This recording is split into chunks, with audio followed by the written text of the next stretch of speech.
नमस्कार, स्वागत है आपका अपने जिले में। मैं हूं शिवानी। आइए नजर डालते हैं अब तक की हेडलाइंस पर। रिश्वतखोर महिला दरोगा अमृता यादव को डीआईजी ने किया बर्खास्त। कोर्ट से मिल चुकी है 7 साल की सजा। पुलिस महकमे में हड़कंप। ब्लैक स्कॉर्पियो खरीदने के लिए दोस्तों ने सरूरपुर के हर्रा में बुजुर्ग दंपति से की थी लूट। आशीर्वाद भी लिया। पुलिस ने 6 आरोपियों को किया गिरफ्तार। पेट्रोल पंप पर बाइक हटाने को लेकर 2 युवकों को दबंगों ने जमकर पीटा। सीसीटीवी में कैद हुई गुंडाई। एसएसपी से लगाई गुहार। भाजपा नेताओं ने महिला थाना प्रभारी के खिलाफ खोला मोर्चा। अभद्रता करने का आरोप लगाते हुए एसएसपी से की शिकायत। और 20 वर्षीय युवक ने खुद को तमंचे से मारी गोली। घटना के बाद परिजनों में मचा कोहराम। हत्या और आत्महत्या की गुत्थी सुलझाने में जुटी पुलिस। और अब खबरें विस्तार से। मुकदमे से दुष्कर्म की धारा हटाने पर 20,000 की रिश्वत लेते पकड़ी गई महिला दरोगा अमृता यादव को 9 साल बाद डीआईजी कलानिधि निठानी ने बर्खास्त कर दिया है। पुलिस की मजबूत पैरवी के चलते महिला अदालत से 7 साल की सजा भी काट चुकी है। हाल में उसकी तैनाती बागपत में चल रही है। फिलहाल चौधरी चरण सिंह जेल में सजा काट रही है। महिला दरोगा अमृता यादव ने कोतवाली की बुढ़ाना गेट चौकी पर प्रभारी रहते हुए रिश्वत वसूली थी। दरअसल कोतवाली के करम अली की रहने वाली अना मजहर ने 28 अप्रैल 2017 को गाजियाबाद के मोदीनगर सीकरी रोड के रहने वाले अपने पति समीर के खिलाफ दहेज उत्पीड़न और दुष्कर्म का मामला दर्ज कराया था। समीर ने मुकदमे में दुष्कर्म और कुकर्म की फर्जी नामजदगी का आरोप लगाते हुए हाईकोर्ट से गिरफ्तारी स्टे ले लिया। इसके बाद भी दरोगा अमृता यादव गिरफ्तारी का दबाव बनाती रही। 8 जून 2017 को बुढ़ाना गेट चौकी पर अमृता ने मुकदमे से धारा 376 और 377 हटाने के एवज पर 1 लाख रुपए मांगे। सौदेबाजी कर 20,000 में धारा हटाना तय हो गया। समीर ने इस बातचीत की रिकॉर्डिंग कर ली। उसके बाद एंटी करप्शन की टीम को सूचना दी गई। 13 जून को एंटी करप्शन ने अमृता यादव को 20,000 रुपए लेते रंगे हाथ गिरफ्तार कर जेल भेज दिया था। पुलिस ने महिला दरोगा के खिलाफ आरोप पत्र कोर्ट में दाखिल किया। उसके बाद सुनवाई में पुलिस की मजबूत पैरवी के चलते महिला दरोगा को 5 सितंबर 2024 को 7 साल की सजा और 75,000 का जुर्माना लगाया गया और अब डीआईजी कलानिधि निठानी ने उन्हें बर्खास्त कर दिया।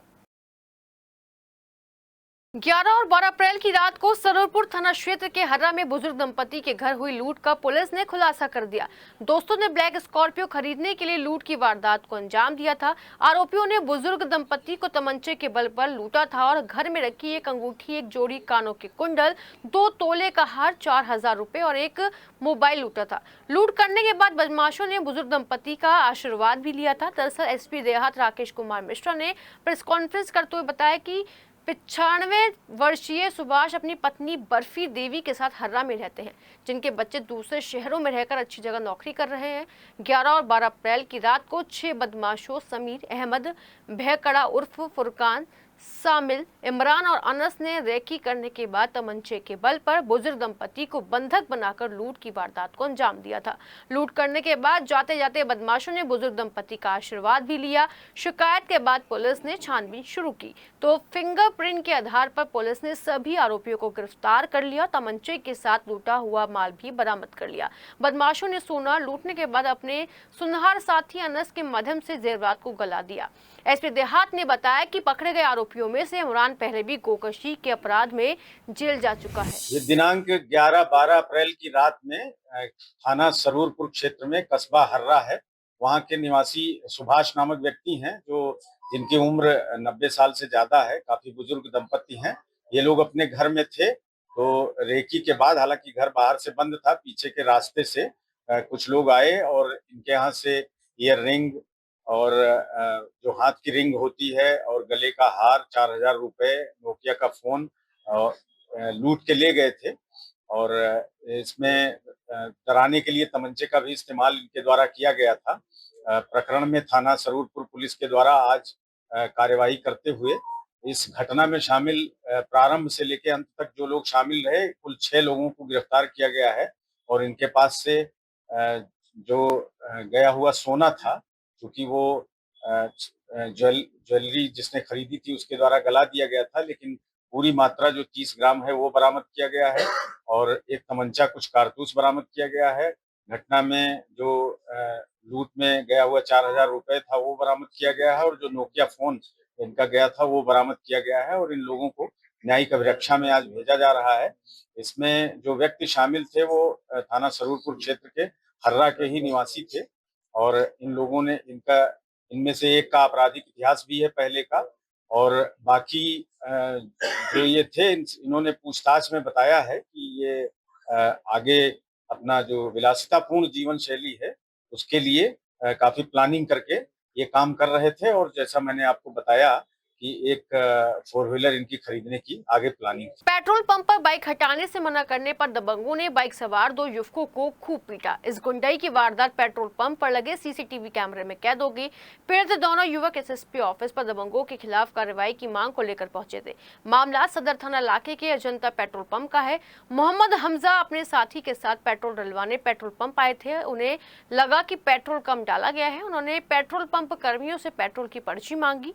इसी दौरान पीछे की तरफ बाइक सवार 2 युवकों ने बाइक हटाने को कहा तो हमजा ने पर्ची लेते ही बाइक हटाने की बात कही। इस पर कहासुनी हो गई। हमजा का आरोप है कि दबंग युवकों ने अपने कई और साथियों को बुला लिया और हमें दौड़ा कर पीटा। दबंगों के सीसीटीवी फुटेज लेकर पीड़ित एसएसपी ऑफिस पर न्याय की गुहार लगाने पहुंचे थे। परसों रात हमने पेट्रोल डलवाया था।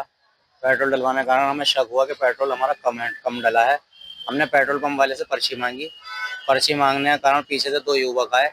उन्होंने बोला हमसे कि बाइक आगे कर ले भाई, आगे बाद में करिए जो भी करना है। हमने कहा भाई हम पर्ची ले रहे हैं, तुम आगे से तेल डलवा लो। इसी दौरान उन्होंने बदतमीजी शुरू कर दी, मार पिटाई करी। मार पिटाई के बाद मैंने उतर के छुटाव करा तो उन बंदों ने कॉल करी। एक ब्लैक वरना 2-3 स्कूटी आई और आगे 10 से 12 लड़के थे और हम दोनों को मारा। सोमवार सुबह दरौला थाना क्षेत्र के गांव ममोरी में 20 वर्षीय अतुल ने अपने मकान के अंदर खुद को तमंचे से गोली मारकर आत्महत्या कर ली। गोली चलने की आवाज सुनकर अतुल के परिजन और आसपास के लोग घटनास्थल पर पहुंचे और उन्होंने अतुल के शव को जमीन पर पड़ा देखा कर पुलिस को सूचना दी। वहीं मौके पर पहुंची पुलिस ने शव के पास पड़े तमंचे को अपने कब्जे में ले लिया और अतुल के शव को मोर्चरी के लिए भिजवा दिया। वह अचानक हुई इस घटनाक्रम के बाद परिजनों का रो कर बुरा हाल है। उधर दरौला थाना प्रभारी सुमन का कहना है कि अतुल ने खुद को गोली क्यों मारी, इस बात की जानकारी जुटाई जा रही है। सोमवार को भाजपा के पूर्व पार्षद अंशुल गुप्ता और हैंडलूम वस्त्र व्यापार संघ के प्रधान एवं संयुक्त व्यापार संघ के मंत्री अंकुर गोयल महिला थाना प्रभारी के खिलाफ शिकायत लेकर एसएसपी ऑफिस पहुंचे, जहां उन्होंने बताया कि वो सूरजकुंड की रहने वाली एक महिला की शिकायत लेकर महिला थाने पहुंचे थे, जहां महिला थाना प्रभारी ने उनके साथ बदसलूकी की और अभद्र भाषा का प्रयोग करते हुए झूठे मुकदमे में फंसाने की धमकी दी। अंशुल गुप्ता और अंकुर गोयल ने बताया कि उन्होंने महिला थाना प्रभारी को अपना परिचय भी दिया, जिस पर महिला थाना प्रभारी और आग बबूला हो गई और उन्होंने थाने से भगा दिया, जिससे गुस्साए भाजपा कार्यकर्ता एसपी ऑफिस पहुंचे महिला थाना प्रभारी के खिलाफ कार्रवाई की मांग उठाई। मुस्लिम समुदाय का लड़का जिसके काफी टाइम से वो इनके यहाँ काम कर रहा था, उसके बाद किसी चीज को लेकर कोई विवाद हुआ था जिसमें उस पर 378 का मुकदमा हो गया, 376 का मुकदमा हो गया था। उसको लेकर ये कई दफे थाने आ चुकी, कई दफे महिला थाने जा चुकी। तो इन्होंने, अंशुल जी हैं पूर्व पार्षद हैं और हम लोगों को बताया, आज हम वहाँ गए थे महिला थाने में, हम गए, महिला जो थाना अध्यक्ष है सीता सिंह, हमने अंशुल जी ने परिचय दिया, मैंने अपना परिचय दिया और परिचय देने से पहले ही उन्होंने आप पर हम मुकदमा दर्ज कर देंगे और हमारी तुरंत वीडियो बनाने लगी। अगर किसी की कोई सुनवाई नहीं हो रही है और हम उसके संग जा रहे हैं, हम जनप्रतिनिधि हैं, तो हम पे 378 का मुकदमा दर्ज कर देंगे। लालकुर्ती क्रिस्टल पैलेस में केएमसी चिकित्सा संस्था के निदेशक डॉक्टर सुनील गुप्ता ने प्रेस वार्ता की। उन्होंने बताया कि किडनी प्रकरण में हाईकोर्ट ने संस्थान को राहत दी है। उन्होंने कहा कि बुलंदशहर की महिला मरीज कविता पक्ष की ओर से किडनी निकालकर बेचने का आरोप लगाया गया था। इसकी एवज में 40 लाख रुपए की मांग की गई थी। यह प्रकरण कई अदालतों से होते हुए हाईकोर्ट तक पहुंचा। अब हाईकोर्ट ने इस मामले में एफआईआर को क्वैश कर दिया है। डॉक्टर गुप्ता ने बताया कि सीपीए के नियमों के अनुसार किसी भी रोगी के अस्पताल में भर्ती के इलाज से संबंधित दस्तावेज 2 साल तक नहीं रखने की अनिवार्यता है। विभिन्न अदालतों में जमा किए गए दस्तावेजों के अनुसार बुलंदशहर के बुगारसी की रहने वाली कविता 2010 से अस्पताल की ओपीडी में इलाज कराने आती रही।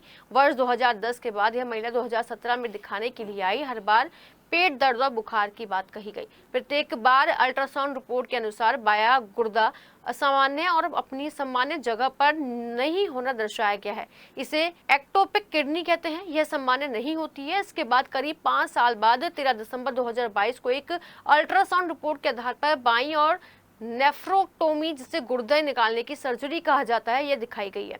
यह अल्ट्रासाउंड विधि की तकनीकी सीमाओं का उल्लंघन है। इसके बाद इस पक्ष के अधिवक्ताओं ने अस्पताल को कानूनी नोटिस देकर आरोप लगाया कि बायां गुर्दा निकाल लिया है। अस्पताल ने साक्ष्य मांगे तो बुलंदशहर बुलाकर सेटलमेंट की बात कही गई। सुनील गुप्ता ने बताया कि वह बुलंदशहर नहीं गए। इस प्रकरण में जिला उपभोक्ता न्यायालय बुलंदशहर और फिर सूत्र न्यायालय में वाद दायर किया गया। डॉक्टर सुनील के मुताबिक 3 जनवरी 2025 को 6 चिकित्सकों को एफआईआर एफआईआर दर्ज की गई। अस्पताल ने इलाहाबाद हाईकोर्ट की शरण ली। वहीं बुलंदशहर सीएमओ ने जांच समिति बनाई। जांच समिति ने भी आरोपों को गलत बताया।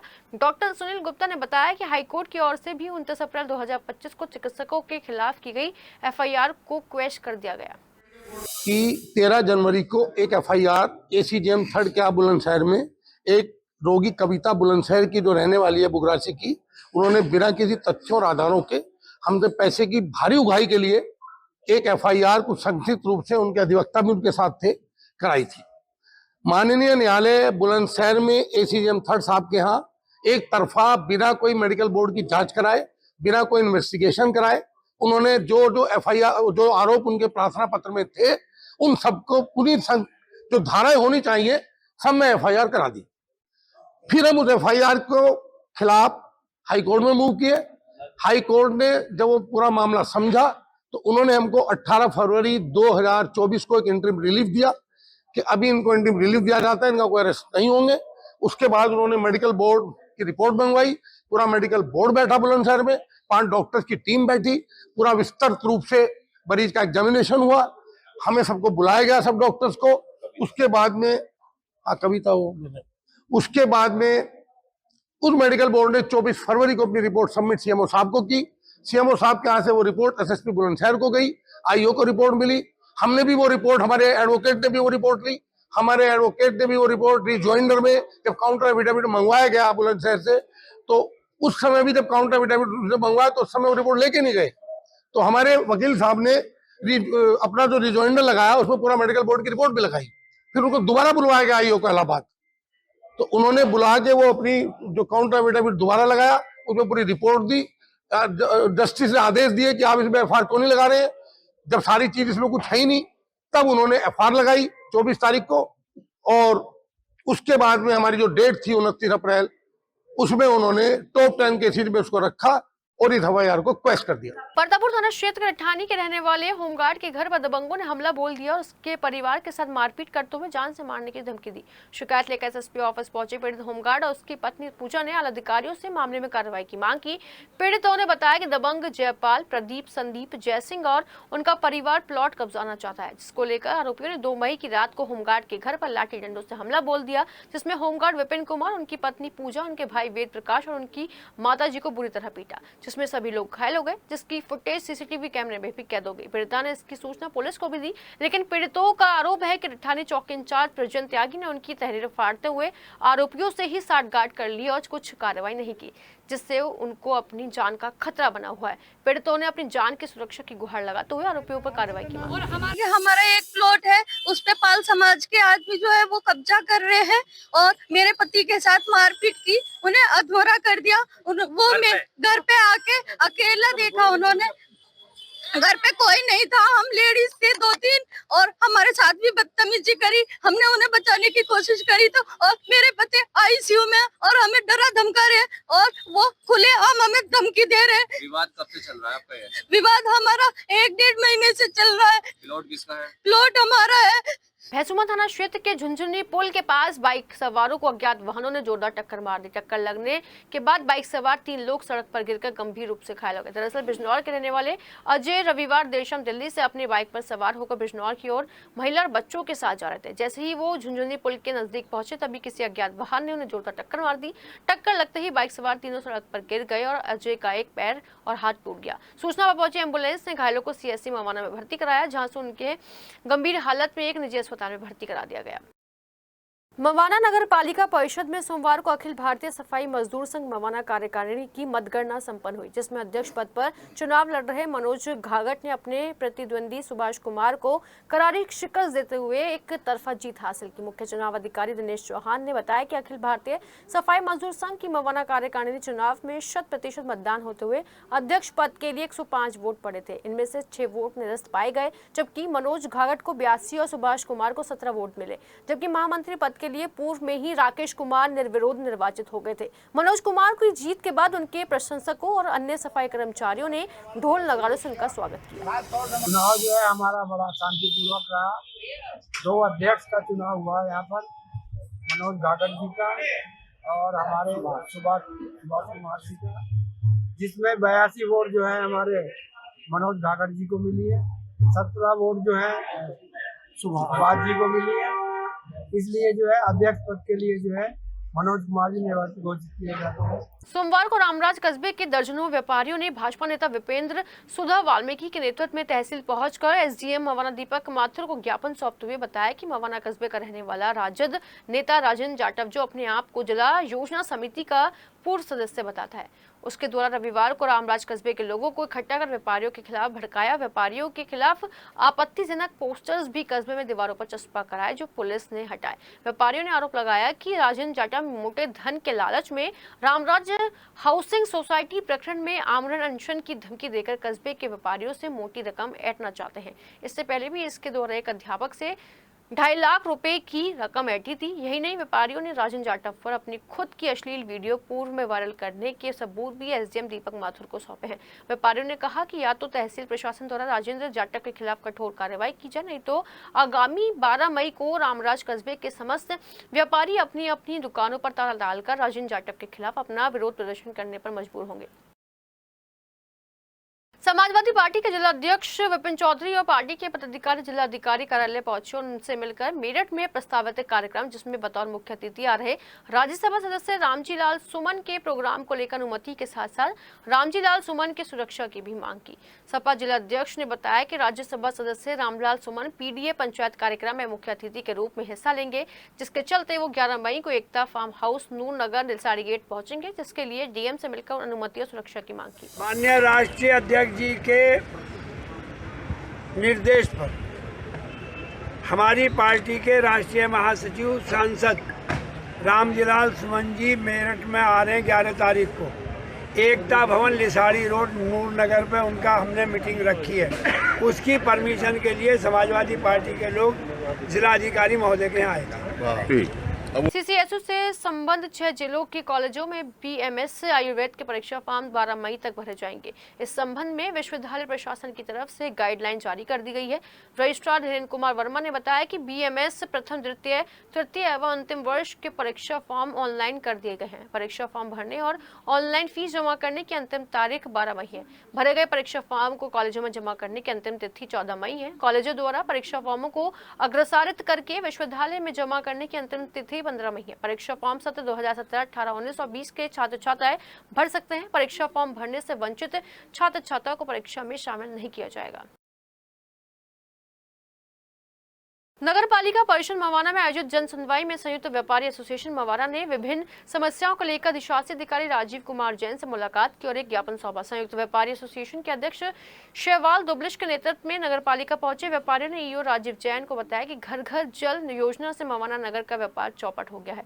जल निगम द्वारा पूरे बाजार में खुदाई की गई है, पाइपलाइन बिछाने के बाद भी गड्ढों को नहीं भरा गया है। इसके अलावा व्यापारियों ने योजना में घटिया पाइपलाइन इस्तेमाल करने का भी आरोप लगाया। साथ ही जल निगम द्वारा की जा रही बेईमानी को पीएम-सीएम तक पहुंचाने के लिए वृद्ध हस्ताक्षर अभियान चलाकर वो शिकायत पीएम-सीएम को भेजने की बात कही।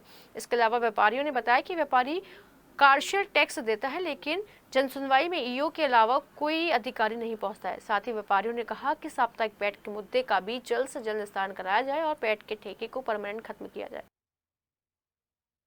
शिवसेना यूबीटी के पदाधिकारी और कार्यकर्ता मिलावटखोरों के विरोध में प्रदर्शन करते हुए जिलाधिकारी कार्यालय पहुंचे। जिलाधिकारी कार्यालय पर धरना प्रदर्शन करते हुए शिवसेना यूबीटी के पदाधिकारियों ने खाने पीने की चीजों में मिलावट करने वालों के खिलाफ कठोर कार्रवाई की मांग की। शिवसेना पदाधिकारियों ने कहा कि लगातार मामले सामने आ रहे हैं, लेकिन मिलावटखोरों के खिलाफ कठोर कार्रवाई न होने के चलते उनमें कोई खौफ नहीं है, जिससे चलते मिलावट करने वालों के खिलाफ अभियान चलाते हुए सख्त से सख्त कार्रवाई की मांग की जाए। ज्ञापन में हमारी मांग है कि जितने भी खाद्य पदार्थ हैं, पेय पदार्थ हैं, इनमें बहुत बड़े स्तर पर मिलावटखोरी हो रही है।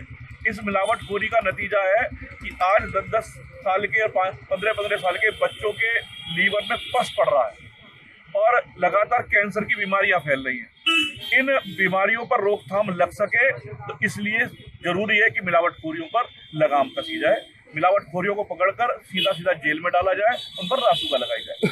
अब खाद्य सामग्री और पेय सामग्री के साथ साथ ही भवन निर्माण सामग्री में भी मिलावट आने लगी। उसके जो नकली सीमेंट बाजार में आ गया है, नकली सीमेंट के माध्यम से जो भी गरीब व्यक्ति सस्ता समझकर उसे खरीदता है, भवन का निर्माण करता है, उसके भवन निर्माण करते करते पूरा भवन नीचे गिर जाता है। ऐसी घटना एक शौकीन गार्डन में हुई है, जिसकी हमने पुलिस में भी शिकायत करी है।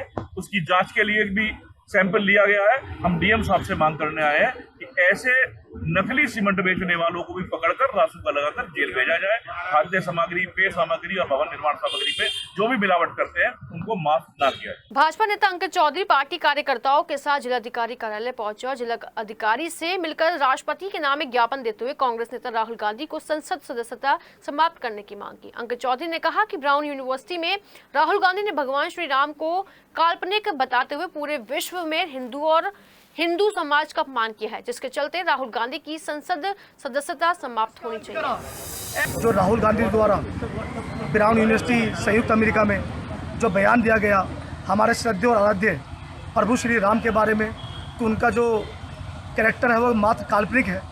इसमें उन्होंने केवल भारत ही नहीं पूरे विश्व में हिंदुओं और हिंदू समाज को जो ठेस पहुँची है, और आज हम सबकी मांग है कि राहुल गांधी को अपना डीएनए टेस्ट करना चाहिए। राहुल गांधी को ये तय करना चाहिए डीएनए वो हिंदू हैं या नहीं है। पहले वो सर्जिकल स्ट्राइक के रूप में बोलकर देशद्रोही के रूप में बात कर चुके हैं, और आज भगवान श्री राम के बारे में बोलकर आज रामद्रोही के रूप में जो बात करी है, उससे पूरे विश्व का जो हिंदू है वो राहुल गांधी के खिलाफ है। आज हमारी मांग डीएम साहब द्वारा माननीय महामहिम राष्ट्रपति महोदय से है, जिसमें हमारी मांग है कि राहुल गांधी जी की सदस्यता लोकसभा से खत्म करी जाए।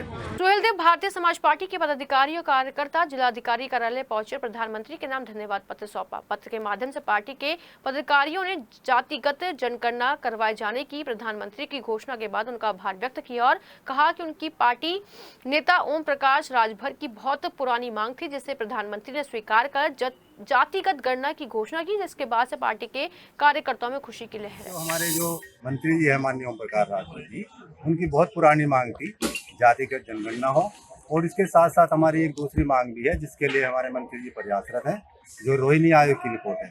लेकिन अभी हमारी एक मांग मानी गई है जो जातिगत जनगणना है, उसके लिए हम जो है डीएम साहब के पास आए हैं धन्यवाद प्रस्ताव देने के लिए कि जो हमारी मांग योगी मोदी जी ने जो हमारी मांग को स्वीकार किया है। हमारी जो पार्टी है, हमारे जो पार्टी कार्यकर्ता है, वो बहुत ज़्यादा जो है खुशी में है।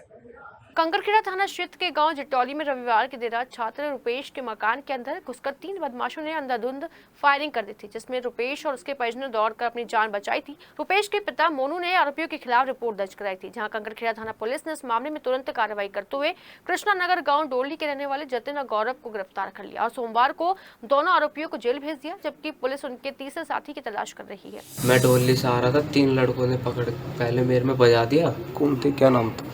एक का नाम कपिल था, एक का नाम गौरव, एक का नाम जतिन। इन 3 लड़कों ने बजाया, उसके बाद घर आके फायरिंग करी। बाइक पे घर आए और गली में आके मेरे नाम से बुला रहे थे कि रुपेश बाहर निकल। फिर पापा जी ने गेट खोला, इतने में उन्होंने फायरिंग कर दी। कितनी गोली चलाई? 2 गोली चलाई तुम्हारे ऊपर। बेटिया फाउंडेशन और लोक भारती के तत्वाधान में सोमवार को अम्बेडकर इंटर कॉलेज गढ़ रोड पर जल संरक्षण पोस्टर प्रतियोगिता का आयोजन किया गया, जिसमें मुख्य अतिथि आईएफएस अधिकारी संजीव, विशिष्ट अतिथि डॉक्टर सुमित उपाध्याय, आईएमए सचिव कृष्ण भारद्वाज सिद्धार्थ मौजूद रहे, जिन्होंने सभी छात्र छात्राओं को पर्यावरण संरक्षण कैसे किया जाए पर जागरूक किया गया। इस अवसर पर बच्चों को नीम के पौधे वितरित किए गए। इस दौरान कृष्ण भारद्वाज ने छात्र छात्राओं को कहा कि जो भी अपने पौधों को जीवित रखेगा उन्हें 1 जुलाई से कॉलेज खुलने वाले सेशन में सम्मानित किया जाएगा। बेटिया फाउंडेशन के सदस्य कुसुम भारद्वाज ने शहर को प्लास्टिक मुक्त और पर्यावरण को स्वच्छ बनाने के लिए कपड़े के थैले वितरित किए, जिसके बाद कॉलेज में टॉप करने वाले छात्र छात्राओं को सम्मानित भी किया गया। अपने जिले में फिलहाल इतना ही। मेरठ शहर आसपास के तमाम छोटी बड़ी खबरों को हम पहुंचाते रहेंगे आप तक, तो जानिए वो जरूरी है जो। फिलहाल हमें दीजिए इजाजत, नमस्कार।